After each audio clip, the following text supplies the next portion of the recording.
6. That's where I think. Echad ve'esrim. We're still dealing self-accounting. 738. Okay. I think we're on 736. This is the day that David listened on the webcast.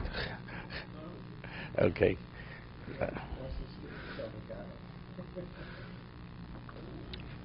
Okay. Echad ve'esrim. Person has to do a self-accounting regarding something that which relates to his ability to serve Hashem. Lahargil bo ulahaspin oleo, to condition himself and to continuously persist in it. V'yoretz v'yechratz lasoso ad shetosh lo binog. He has the ability to pursue it, and yechratz, he says, and to be eager, diligent, lasosa, to do it, until it becomes second nature.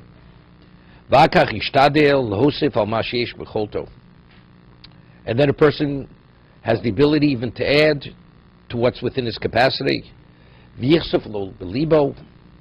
And he should yearn to do more. It should become part of his whole mindset. It's like a person who's greedy.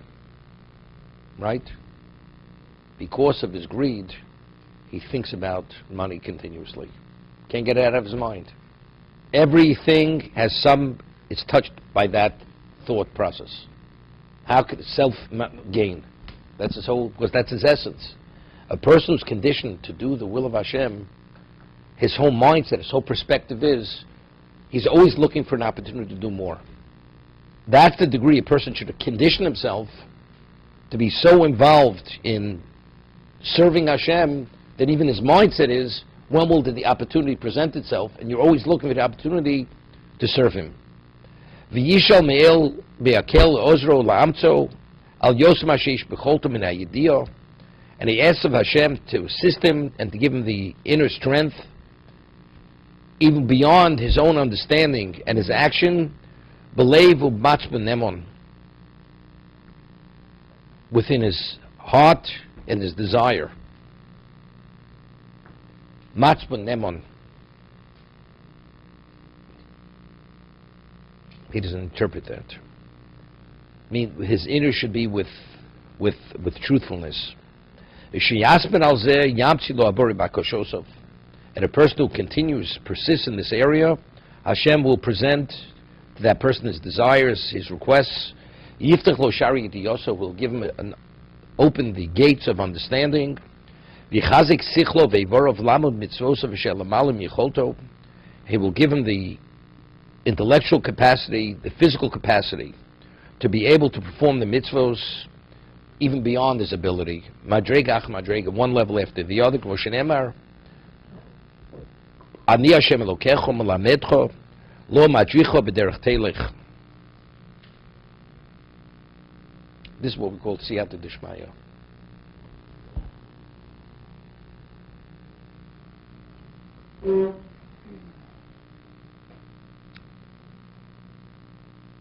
Many years ago, I had a story.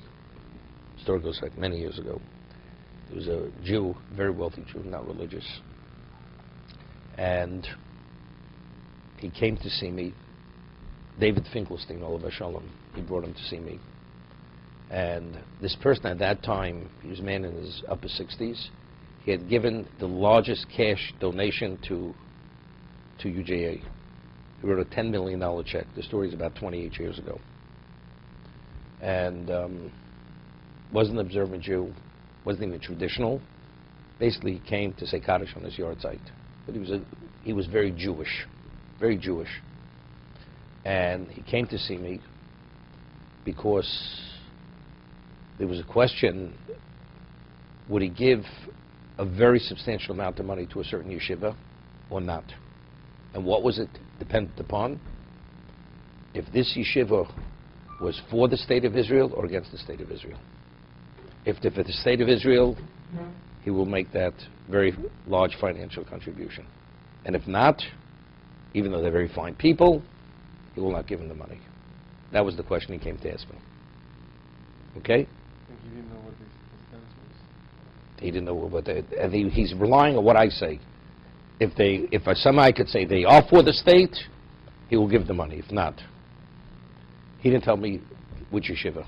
No, he did tell me which yeshiva. He did tell me which yeshiva it was at the time. So I said to him, and it happened to be what we call Siyata D'Shmaya. The previous day, I'd read an article in the New York Times then, where there was a disagreement between the Rabbanut in Israel and the Israeli Supreme Court about a certain issue in Israel. The Israeli Supreme Court ruled one way, and the Rabbanut ruled differently. So I said to him, I said, I want to ask you a question. You have the Supreme Court of Israel. And they gave a ruling. And the rabbinate of Israel ruled differently. The rabbinate of Israel, because they ruled contrary to the Supreme Court, are they for the state of Israel or against the state of Israel? That's what I asked him. He says, you can't say they're against the state of Israel. They're part of the government. It's recognized by the government as one of the bodies of the government. They have a disagreement. The question is, what's in the best interest in the state of Israel? That's the question. So I said, are these people concerned about all the Jews who live in Israel? Their welfare, their safety, their material, every aspect? No question. Do they agree with the policies of the state of Israel, which are other issues similar to the rabbinate, disagreeing with the Supreme Court? Maybe not, similar as the rabbinate, but you can't tell me the Israeli rabbinate is against the state of Israel. So he thanked me, and he went out. Wait, I'll tell you the story.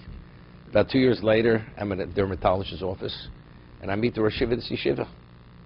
And I say to him, I said, he never knew that this person came to me. And I say to him, I said, by the way, did you ever get the money? And I mentioned the person's name. He says, how do you know about that? He says, I'll give you the background on it. He says, we got the money.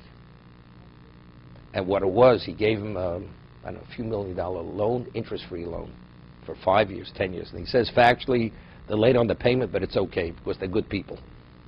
You know? That was the story. If I wouldn't have read that article, how would I have even approached it? Wouldn't even know how to begin. Right? That's Siyata D'Shmaya. So I'm saying it, if a person has a desire to do certain things, Hashem exposes you to things and this and that, and somehow you're able to work it out.